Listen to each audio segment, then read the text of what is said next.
Affect regulation theory. Also, Alan Shore has done a lot of work in affect regulation theory. What we see here is that the human nervous system has a bidirectional effect with other nervous systems at a basic level. In other words, and you've probably all had this experience. You walk into a room, like a big party or a meeting or whatever. You walk into a room with a whole bunch of people and you immediately sense the emotional atmosphere of the room.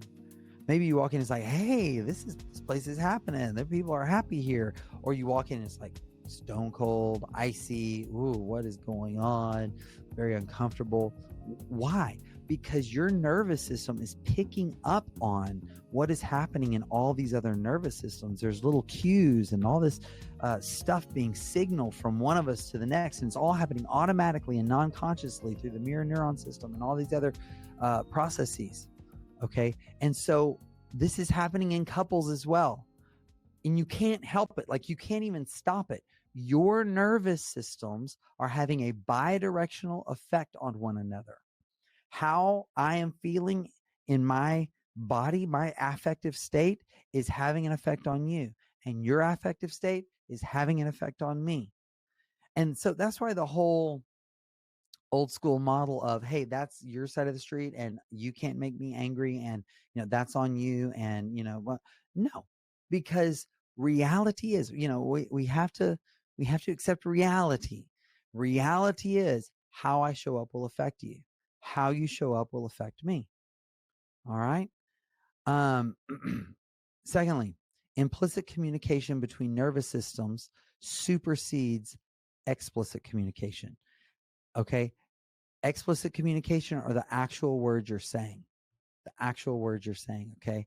Implicit communication is everything else: tone of voice, body posture, distance between me and you, facial expression, all of that. And if they are mismatched, you're going to believe my implicit over my explicit. If my mouth is going one way and my feet are going the other, you will believe my feet every single time. Every single time. So we have to own that. We have to own that. That's why, when I'm working with couples and in my model, we spend so much time not just focusing on right understanding or right words, but the right delivery. And it's not about faking it. It's not about acting, because when I shift my implicit communication, it shifts me. It does shift me. Okay. This is important because, like it says here on the bottom bullet, psychobiological safety. So knowing and sensing, like deep in our nervous system, feeling safe is required for higher cortical functioning. If I'm in threat mode, my prefrontal cortex is going to be largely offline. Okay. And if it's offline, if my prefrontal cortex isn't fully online, the part of my brain that does self-reflection, appreciation for complexity and nuance, impulse control. I could not think of the word. Impulse control, social and moral reasoning, perspective taking, empathy, all of those functions offline. Okay. If that's offline, how are relationships going to go? Not very well. Not very well. So in other words, if we're going to do real problem solving, if we're going to do real conflict resolution, safety has to come first. So this is the big takeaway. And this is where a lot of my colleagues disagree with me, and that's fine. They can disagree with me. But these old school ways of doing things where it's like, hey, here's 12 principles for fair fighting, or here's, 10 rules for conflict resolution. I say that doesn't work.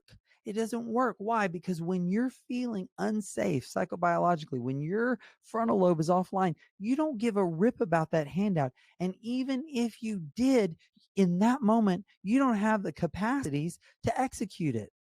Okay? So what this means is that what I say is less important than how I say it. And I have to focus on that, and I have to own that for myself. And now if there's conflict between us, we don't see it as we have to resolve this conflict in order to connect. No, we have to connect first in order to resolve the conflict. That is turning the old model on its head. Okay. Now you may be thinking, what? Connect in order to resolve conflict? He's betrayed me. He did, I hear you. Here's my response. I set a very, very low bar for connection. Connection doesn't mean like super close, ready to be super intimate. No, connection means we're not fighting against each other. We're fighting alongside each other for the same thing. Okay. So I may still be unsettled. I may still hurt. I may still have concerns and fears, but I'm not fighting against you. We're fighting together against this problem. We're fighting together against this rift between us. We're fighting together for peace. We're fighting together for our marriage, for our commitment, for our family, for our legacy. And so, okay, this problem is a big problem, but what's bigger than this problem is the legacy we want to leave our family. So we're going to attack this problem together. Now, what that does is now I'm not fighting against you. It lowers, even if just a little bit, lowers the threat level and allows more cortical functioning to come online. That is a completely different way of handling these issues. And that is absolutely critical in my model. And I've had people tell me, I'm not going to do that. And I say, okay, that is your choice. And there are lots of other professionals who will do it the way you want to do it. Conflict resolution before connection. I'm just telling you, I don't think it works neurobiologically. Okay.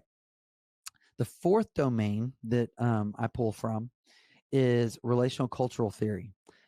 This came out of Wellesley and the Stone Center, I believe. Was it the Stone Center? But Wellesley, back in the 70s, it was a feminist theory at first, and now it's been applied to all sorts of things. But it's a really amazing theory and model of therapy.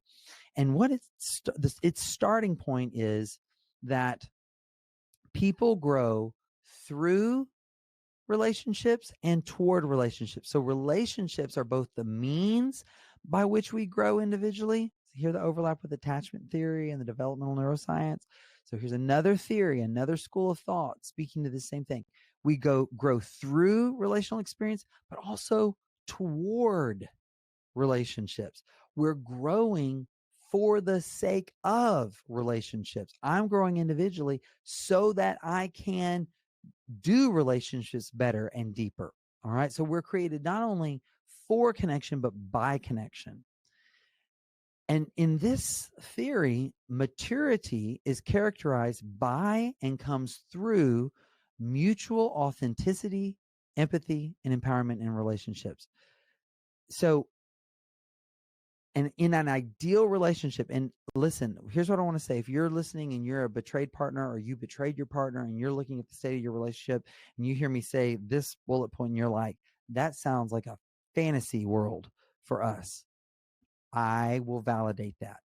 But I don't want you to think about where you are. I want you to think about and dream big.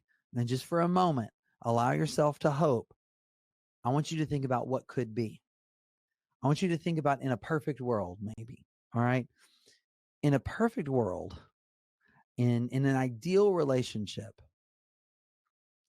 your individual maturity is going to show up in you showing authenticity and empathy and empowerment in your relationships. But also, so your maturity is not just characterized by that, but it comes through it.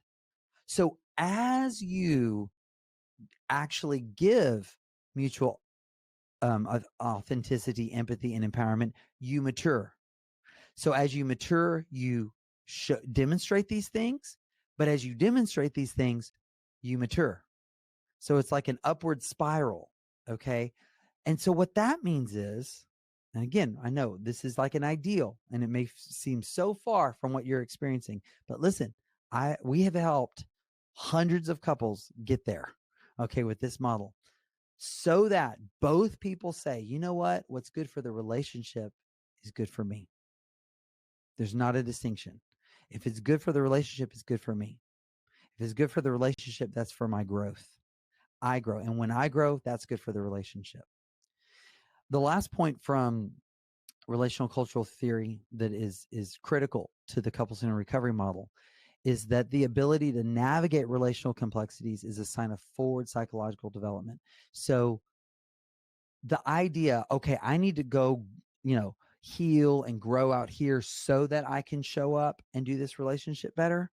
This theory says the way that you heal and develop and mature and grow and transform is by showing up in this relationship differently and better. All right. Because and even in the old models, the people who go, oh, okay, I can't work on my marriage right now because I got to go work on myself. You know what they're going to go do? Get in relationships with a therapist or a coach or a men's group. They're going to go and they're going to be in relationships, and those relationships are going to have a transforming effect on them. Why do it in those relationships that you're with these people 1 hour, 2 hours a week, 3 hours a week, 4 hours a week, instead of the one where you're with them like, I don't even know, 40, 50 hours a week, right? So much more opportunity for growth. So summing up from relational cultural theory, you never have to choose between what's best for you and what's best for your relationship, because what's best for your relationship defines what's best for you. And I've had all kind of people go, whoa, whoa, whoa, whoa, whoa. I tried that for years. Look at what it got me. Betrayed. Yes, that doesn't mean you were wrong. It means the other person was wrong for not also abiding by that paradigm. And I would never ask someone who lived by that paradigm and got burned by it to just dive in head first, blind, trusting that all of a sudden this person's going to do it. No, what's going to happen? That person who betrayed you, they have to go first, because this principle is only safe and it only works if both people are committed to it. And so what that means is, since you were committed to it for so long and he wasn't, now he or she, the one who betrayed, is going to have to demonstrate their commitment to this principle while you watch and see, and they prove that they're trustworthy for you to then eventually enter back into that paradigm with them. So now lastly on this introductory philosophical and theoretical portion is this concept or this principle of values-based self-activation. So what this is getting at is that we move ourselves in the direction of our own development with every choice we make. The lie that addicts tell themselves, that, oh, one more time won't matter, oh, it doesn't matter, what's just one more time, or that kind of a thing, it's such a lie. It's so dangerous, because every single choice I make moves me along a particular developmental trajectory. And I mean, this is even literally in your brain, because neurons that fire together wire together. Maybe you've heard that expression before. Neurons that fire together wire together. What does that mean? Well, that means that every time I do something, I am more likely to do it again. I am more likely to do it again, unless there's this immediate traumatic reaction to it, and then my brain's like, never do that again. But that is a very, very, very small percentage of choices we make that lead to that, which is why every time I make a choice, that choice sets up my future choices. That choice determines what my next set of choices are, and that moves me along a developmental trajectory. So I have to take my choices seriously. All right? I have to take my choices seriously. Secondly, we're responsible for acting in congruence with our values. Integrity is a choice. I define integrity as the state of being in congruence with my values. If my values are courage, kindness, humility, and joy, when I am not acting in accordance with those values, that is my responsibility. Okay? And it is my choice whether I do it or not. So I have a big emotion come up, huge fear, huge threat, huge resentment, huge victim mentality. A lot of addicts struggle with that. Okay, and I have this feeling, and it's yelling in my ear. And what normally happens is that it's like that drives the bus. What I'm saying is, no, there it is. It's there, but I'm going to feel the feeling, but I'm going to act on my values because I'm responsible for my choice. I'm not ignoring it. It's one point of data, and my emotions all tell me something important, but that's just one point of data. Even with that point of data, I'm still going to act in accordance with my values, which doesn't always mean contrary to my emotions. For example, anger has a purpose. Anger helps me protect. All right. Maybe I'm angry at this discovery, but in my anger, I'm going to also act within my values, or try to. That's where we want to get. Trauma takes a toll here. I know that. I've got whole webinars on that and whole talks about that, but I'm talking about where we want to go. I'm talking about the final destination and how we're going to get there. So acting on our values serves the individual, it serves the partner and the relationship. So once again, we don't have to choose between these. So synthesizing all of these together, both sex addiction and the discovery of betrayal are rooted in attachment-oriented traumas. Okay. Early attachment traumas result in developmental deficits, and adult attachment traumas result in affect dysregulation. So in other words, so what I'm saying is, in this theory, whether there's addiction or betrayal, most of the time, because I'm never going to say all the time, most of the time, both of those are rooted in attachment-oriented traumas. Those traumas cause affect dysregulation. Affect dysregulation causes problems in the relationship. Okay. And that all has to be healed, the whole thing. All right. Not just the attachment rupture itself of the betrayal, not just the wound of the betrayal, but now everything that's happening in the system and in the relational dynamic between them as well. And the roots of it, the actual traumas at the roots of all of this. Okay. All of that. How is that going to happen? Through moving toward, over time, because it's not going to happen right away, experience of authenticity, empathy, and empowerment, bringing healing to both parties individually and together.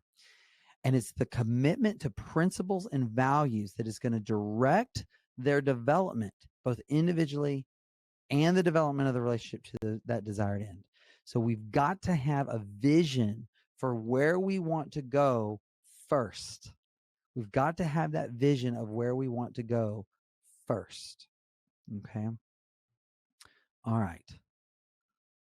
So, conclusion of this section. What are we trying to do in couple-centered recovery? Well, we are trying to leverage the biologically wired-in attachment system for the healing of both individuals in their relationship by placing the most important attachment in the client's lives at the center of the recovery process. All right. So instead of sidelining the relationship, sidelining the marriage, sidelining your primary partner, you're saying my recovery is going to be walked out first here with my partner. Okay. That's radical. That is radical. That got me a lot of opposition from others in my field, but thankfully many people are coming along now, and now I'm getting some the tides are turning right now that I'm faculty with ITAP, and people are listening, which is a great thing.